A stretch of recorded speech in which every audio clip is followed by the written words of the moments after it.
இன்றைக்கு காசா மக்களுக்கு ஒரு ஆறுதல் தரக்கூடிய செய்தி ஒண்ணு நடந்திருக்குது. என்னன்னு பாத்தீங்கன்னா, கடந்த 7 வாரங்களா எந்தவித மனிதாபிமான உதவிகளான உணவு, தண்ணீர் எதையுமே இஸ்ரேல் காசாக்குள்ள அனுமதிக்காம இருந்தாங்க. இந்த நிலையில இன்னைக்கு நாங்க அனைத்து விதமான மனிதாபிமான உதவிகளையும் காசாக்குள்ள அனுமதிக்கிறோம் அப்படின்ற ஒரு ஒப்புதல இஸ்ரேலிய ஆக்கிரமிப்பு பயங்கரவாத ராணுவம் இன்னைக்கு குடுத்திருக்கிறாங்க. இது ஏன் இப்ப இப்படி மாறி இருக்கிறாங்க அப்படின்னு பாக்குறப்ப, 2 தினங்களுக்கு முன்னாடி ஐநா ஒரு அறிக்கை வெளியிட்டிருந்தாங்க. இந்த நிலை இப்படியே நீடிச்சுச்சு அப்படின்னா, இன்னும் 14,000 குழந்தைகள் பசி பட்டினியால கொல்லப்படுவாங்க அப்படின்ற ஒரு மிகப்பெரிய அதிர்ச்சிக்குரிய அறிக்கை ஐநா வெளியிட்டிருந்தாங்க. இதை கேட்டுட்டு பல ஐரோப்பிய நாடுகள் எல்லாருமே கண்டனத்தை தெரிவிச்சாங்க. இஸ்ரேலுக்கு எதிரான நிலைப்பாட்டுக்கு மாறினாங்க. பிரான்ஸ், யூகே இவங்க எல்லாமே ஒரு அழுத்தம் கொடுத்தாங்க. உடனடியா தண்ணீர் மருந்துகள் அங்க போகணும், உடனடியா உணவு காசாக்குள்ள போகணும். பல ஐரோப்பிய நாடுகள் எல்லாருமே, அரபு நாடுகளை தவிர்த்து அனைத்து நாடுகளுமே ஐநாவுமே ஒரு மிகப்பெரிய அழுத்தத்தை இஸ்ரேலுக்கு கொடுத்தாங்க. இதை தொடர்ந்துதான் இன்றைக்கு அனைத்து விதமான மனிதாபிமான உதவிகளான மொத்தம் ஒரு 100 ட்ரக் காசாக்குள்ள போயிருக்கிறதா சொல்றாங்க. ஆனா அதுல உண்மையான செய்தி நம்ம என்னன்னு பாக்குறப்ப, வெறும் 11 ட்ரக் தான் இப்ப வரைக்கும் காசாக்குள்ள போயிருக்கு அப்படின்ற உண்மையான செய்தி தான் இப்ப வந்த வண்ணம் இருக்குது. அதாவது காசால 18 லட்சம் பேர் இருக்கிறாங்க. அந்த 18 லட்சம் பேருக்கும் இந்த 11 ட்ரக் பத்துமான்னு பாத்தீங்கன்னா கண்டிப்பா கிடையாது. அதான் சொல்லுவாங்கல்ல, யானை பசிக்கு சோள பொறி கொடுத்த கதை அப்படின்ற மாதிரி, அத்தனை லட்சம் பேருக்கு வெறும் 11 ட்ரக் தான் இன்றைக்கு இஸ்ரேல் அனுமதிச்சு ஒரு மிகப்பெரிய அநியாயத்தை பண்ணியிருக்குது.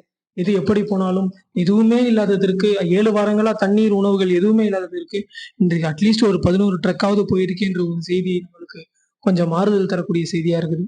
இதை தொடர்ந்து நாங்க மனிதாபிமான உதவிகள் அனுப்புவோமே தவிர்த்து எந்த விதத்திலையும் எங்களுடைய தாக்குதலை கொஞ்சம் கூட குறைக்க போறது இல்லை அப்படின்ற ஒரு அடாவடித்தனத்தை இன்னைக்கு இஸ்ரேல் இன்றைக்குமே பண்ணியிருக்கிறாங்க.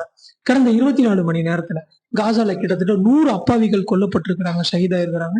இன்னும் பல பேர் படுகாயம் அடைஞ்சிருக்கிறாங்க.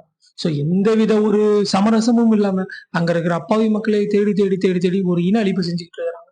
அதுலயும் ஈடன் அலெக்சாண்டர் அப்படின்ற ஒரு பணைய கைதி ஹமாஸ் வசம் இருந்தான். அதை என்ன பண்ணாங்க அப்படின்னா, அமெரிக்கா, டொனால்ட் ட்ரம்ப் நயவஞ்சகத்தனமா அந்த அமெரிக்க குடியுரிமை கொண்ட அந்த பணைய கைதியை மட்டும் ஹமாஸிட்ட இருந்து நேக்கா ஒரு பொய்ய சொல்லி, உங்களுக்கு நாட்டை நாங்க விடுதலை ஆக்குறோம்ன்ற ஒரு பொய்ய சொல்லி அந்த பணைய கைதியை மட்டும் நேக்கா வாங்கிட்டாங்க. ஆனா வாங்கினதுக்கு அப்புறம் அந்த நாட்டை தனி நாடா, சுதந்திர நாடா காசாவை அறிவிச்சாங்க, பாலஸ்தீனத்தை அறிவிச்சாங்கன்னா இல்ல. டொனால்ட் ட்ரம்ப் ஒரு நயவஞ்சகத்தோட ஒரு பொய்ய சொல்லி அவருடைய அந்த முக்கியமான பணைய கைதியா இருக்கிற அமெரிக்காவுடைய பணைய கைதியை பெற்றுக்கொண்டான். இவனை ஏன் நான் முக்கியமான பணைய கைதின்னு சொல்றேன்னா, இன்னும் காசா, அதாவது ஹமாஸ் கிட்ட இன்னும் ஒரு 52 பணைய கைதிகள் இருக்கிறாங்க. அந்த 52 பணைய கைதிகளுமே இஸ்ரேல் குடியேறிகள் தான், இஸ்ரேலோட குடியுரிமை கொண்டவர்கள் தான். இந்த அமெரிக்காவுடைய இந்த குடியுரிமை கொண்ட இந்த அலெக்சாண்டர் கொடுத்ததுதான் மிகப்பெரிய தப்பு. ஏன்னா இவன் ஹமாஸ் கைவசம் இருக்கிற வரைக்கும் தான் ஹமாஸுக்கும் அங்க இருக்கிற பாலஸ்தீன் மக்களுக்கும் கொஞ்சமாவது பாதுகாப்பா இருந்தது. அவர்கள் அதிகமான அந்த வான்வழி தாக்குதல்களை நடத்தாம இருந்தாங்க. எப்ப இந்த அமெரிக்க பணைய கைதி அமெரிக்காவிடமே திரும்பி சென்று விட்டான்ற மாதிரி போயிடுச்சு நிலைமை, இப்ப இனிமேல் இஸ்ரேலிய பணைய கைதி தானே, 51 பேர் தானே, செத்தா சாவட்டும்ன்ற மாதிரி கொடூர வான்வழி தாக்குதல்களை அங்க இருக்கிற பொதுமக்களை மேல் நடத்திட்டு இருக்கிறாங்க, ஹமாஸ் மேல நடத்திட்டு இருக்கிறாங்க, மேலதிகமா அவர்கள் பணைய கைதிகள் மேலையும் நடத்திட்டு இருக்கிறாங்க. முக்கியமான பணைய கைதியா போயிட்டான், இதுக்கப்புறம் யாரை அழிச்சு கொண்டா என்னன்ற மாதிரி ஒரு ஸ்டாண்ட்ல தான் இது கொடூரமான தாக்குதல்களை இஸ்ரேல் கண்மூடித்தனமா நடத்திக்கிட்டு இருக்கிறாங்க. இன்ஷால்லா இதெல்லாம் பாதுகாக்கப்பட வேண்டும். பாலஸ்தீன் மக்கள் பாதுகாக்கப்பட வேண்டும். இன்றைக்கும் 100 பேர் கொல்லப்பட்டிருக்கிறாங்க. தினம் தினம் இறப்பு விகிதம் என்பது அதிகரிச்சுக்கிட்டே போகுது. இன்ஷால்லா எல்லாரும் அந்த மக்களுக்காக துவா செய்யுங்க. இப்படி இருக்கிறப்ப ஹமாஸ் தினமும் சிம்ம சொப்பனமான தாக்குதல்களை அங்க இருக்கிற இஸ்ரேலிய படைகளை நோக்கி நடத்திக்கிட்டு இருக்கிறாங்க. இன்றைக்குமே நேற்று பைத்துல் பகுதிகளில், காசால பைத்துல் பகுதிகளில் ஒரு செட் ஆஃப் பெட்டாலியன், இஸ்ரேலுடைய பெட்டாலியன் அங்க இருந்திருக்கிறாங்க. அவர்கள் மேல ஆம்புஷ் தாக்குதல், அதாவது என்னன்னா அவர்களை ஒரு கட்டிடத்திற்குள்ள வர வச்சு அங்க ஒரு ஹமாஸினுடைய வீரர்கள் இருப்பார்கள் அப்படின்ற மாதிரி ஒரு பொய்யான பிம்பத்தை உருவாக்கி அந்த கட்டிடத்திற்குள்ள வர வச்சு அந்த கட்டிடத்தை வெடிக்க வச்சிருக்கிறாங்க. இதுல இன்னைக்கு 10 இஸ்ரேலிய துருப்புகள் கொல்லப்பட்டிருக்கிறதா சொல்றாங்க. யாருன்னா ஹமாஸினுடைய துணை ராணுவ பிரிவா இருக்கிற அல் குதுஸ் பிரிகேட். எது எப்படி போனாலும் நேற்று இஸ்ரேலிய துருப்புகள் ஒரு 10 பேர் கொல்லப்பட்டிருக்கிறாங்க. இந்த வித சமரசமும் இல்லாம தாக்குதல் நடத்திக்கிட்டு இருக்கிறாங்க. 1.5 வருடமாக ஒரு தேசத்துல யுத்தம் நடத்தப்படுது. அவர்களுக்கு குடிப்பதற்கு தண்ணி இல்ல, மருந்துகள் இல்ல, சாப்பாடு இல்ல. இருந்தாலும் கடைசி நொடி வரை தாக்குதல் நடத்திக்கிட்டு இருக்கிறாங்க ஹமாஸ். மேலதிகமா இந்த தாக்குதல்களோட சேர்த்து நேற்று டெல்லவியூ, இஸ்ரேலுடைய டெல்லவியூவை நோக்கி ஏவுகணை தாக்குதல்களையுமே ஹமாஸ் நடத்தியிருக்காங்கன்ற செய்தியுமே குறிப்பிடத்தக்கது. சரி, அடுத்தது நம்ம ஹூதிகளை பத்தி நம்ம ஒரே வார்த்தையில சொல்லணும்னா, இப்ப வரைக்கும் பாலஸ்தீனத்திற்கு தோளோடு தோல் நின்று சண்டை போடுற ஒரே ஒரு கேங், ஒரு பயம் அறியாதவர்கள்னு பாத்தீங்கன்னா அது ஹூதிகள் மட்டும்தான். ஏமன்ல இருக்கிற ஹூதிகள், அன்சாருல்லாக்கள், இவர்கள் தான். இவர்கள் என்னன்னா, இவர்களும் எந்த வித சமரசமும் இல்லை. ஒன்னா நான் இஸ்ரேல் அடிச்சுக்கிட்டே இருப்பேன், ஒன்னா நான் அழிச்சுக்கிட்டே இருப்பேன், உடனே பாலஸ்தீனத்துல யுத்தத்தை நிறுத்து, அந்த இருக்கிற மக்களை நீ ஃப்ரீயாக்கு, உன்னுடைய அனைத்து ராணுவத்தையும் காசால இருந்து வெளியேடு, அப்ப நான் மட்டும்தான் அவன் மேல யுத்தத்தை நிறுத்துவன்ற மாதிரி இன்னும் தாக்குதலை நடத்திக்கிட்டு இருக்கிறாங்க ஹூதிகள். நேற்று என்ன பண்ணிருக்கிறாங்கன்னா, பென்குரியன் விமான நிலையம், இஸ்ரேலுடைய மிக முக்கியமான டெல்லவியூல அமைஞ்சிருக்கிற ஒரு மிக முக்கியமான விமான நிலையம் தான் இந்த பென்குரியன் விமான நிலையம். இந்த விமான நிலையம் நினைத்து 4வது முறையா ஏவுகணை தாக்குதல்களை நடத்தி இருக்கிறாங்க ஹூதிகள். அந்த தாக்குதலோட அவங்க என்ன சொல்றாங்கன்னா, இந்த தாக்குதல் வெற்றிகரமா அடிக்கப்பட்டிருக்குது அப்படின்ற மாதிரி அவங்க சொல்றாங்க. இதற்கு உடனே இஸ்ரேல் தரப்புல இருந்து என்ன சொல்றாங்கன்னா, இஸ்ரேலுடைய பாதுகாப்பு அமைச்சர் என்ன சொல்றாருன்னா, ஆமாம், எங்களுடைய பென்குரியன் விமான நிலையம் மேலே மிசைல் அட்டாக் நடந்திருக்குது. அதுல எங்களுடைய விமான நிலையத்தை நாங்க 4 மணி நேரத்திற்கு பூட்டப்பட்டிருந்தது. எந்த விமானங்களும் பென்குரியன் விமான நிலையத்துக்கு வரல. எங்களுடைய விமான நிலையத்தை இப்போதைக்கு தற்காலிகமா ஒரு 4 மணி நேரத்துக்கு நாங்க பூட்டி வச்சிருந்தோம். மேலதிகமா இந்த மிசைல்களுக்கு பயந்து நம்முடைய, அதாவது இஸ்ரேலுடைய குடியேறிகள் அவர்கள் எல்லாமே என்ன பண்ணிருக்கிறாங்கன்னா, ஒரு மில்லியன் கணக்கானவர் பங்கர்களை ஓடி ஒளிகிற காட்சி எல்லாமே இன்னைக்கு வீடியோவா வெளியாயிருக்கு. சோ எந்த ஒரு நேரத்திலையும் இஸ்ரேல் மக்களுக்கு எந்தவித பாதுகாப்பும் இல்லை, எப்போ ஹூதிகளோட மிசைல் நம்மளை அடிக்கும்னு தெரியல அப்படின்ற மாதிரி சில கதறல்கள் இன்னைக்கு கதறி இருக்கிறாரு இஸ்ரேலுடைய பாதுகாப்பு அமைச்சர். இதை தொடர்ந்து இன்னைக்கு வெள்ளிக்கிழமையா இருக்கிற இன்னைக்கு நாள்ல கூட விடிய காலையிலேயே ஒரு அட்டாக், அதாவது சென்ட்ரல் இஸ்ரேல்ல இன்னைக்கு நடத்தி இருக்கிறாங்க.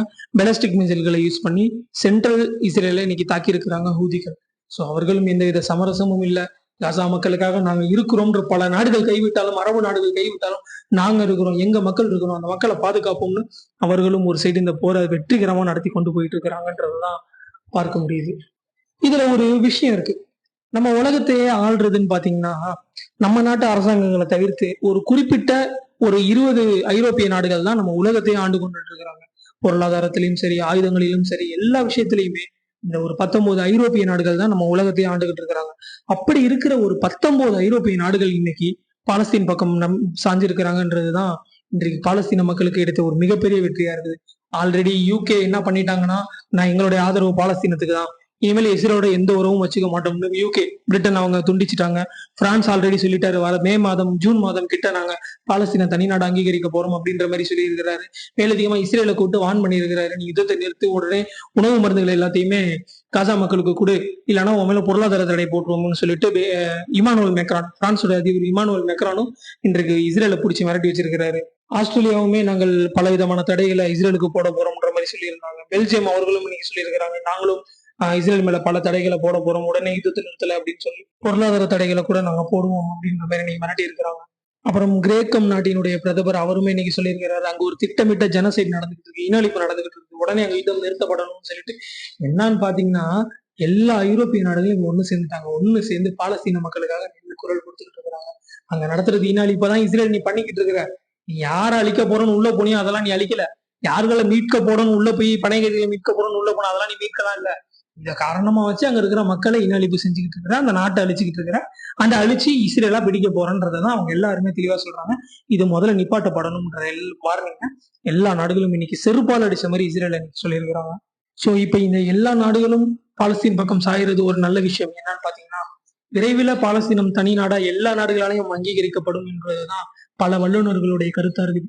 இப்போ இந்த நேரத்துல யார் யாரெல்லாம் பாலஸ்தீனத்திற்கு ஆதரவா இருக்காங்களோ அவர்கள் எல்லாருமே பிற்காலத்துல ஒரு பாலஸ்தீன தனி ஸ்டேட்டா அங்கீகரிக்க போறாங்கன்றதுதான் நிதர்சனமான உண்மையாகவும் இருக்குது. இது எப்படி போனாலும் பாலஸ்தீனம் தனி நாட்டை நோக்கி தான் நகர்ந்துகிட்டு இருக்குங்கிற இந்த அறிகுறிகளை வச்சு நம்ம புரிஞ்சுக்க முடியுது.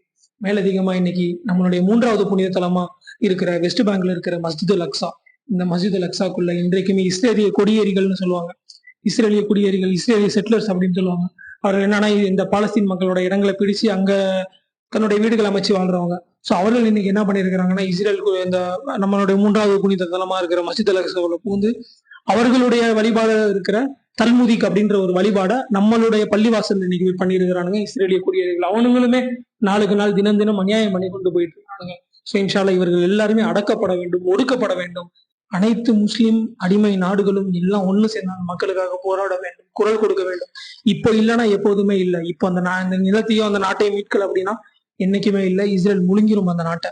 சோ இதுதான் சரியான நேரம். எல்லா நாடுகளும் முழிச்சு கொள்ளணும், அந்த இனஅழிப்பை தடுக்கப்படணும், பாலஸ்தீன மக்கள் சுதந்திரம் அடைய வேண்டும், பாலஸ்தீனம் சுதந்திரமா இருக்கணும், பாலஸ்தீன மக்களும் நம்மளை போல நிம்மதியா வாழணும் என்ற கோரிக்கைகளோடு என்னுடைய சேனலை சப்ஸ்கிரைப் பண்ணாதவங்க பண்ணிக்கோங்க. தொடர்ந்து பாலஸ்தீன் செய்திகளை, உண்மை தகவல்களை தெரிந்து கொள்ளுங்க. அஸ்ஸலாமு அலைக்கும் வரஹ்மத்துல்லாஹி வபரகாத்துஹு.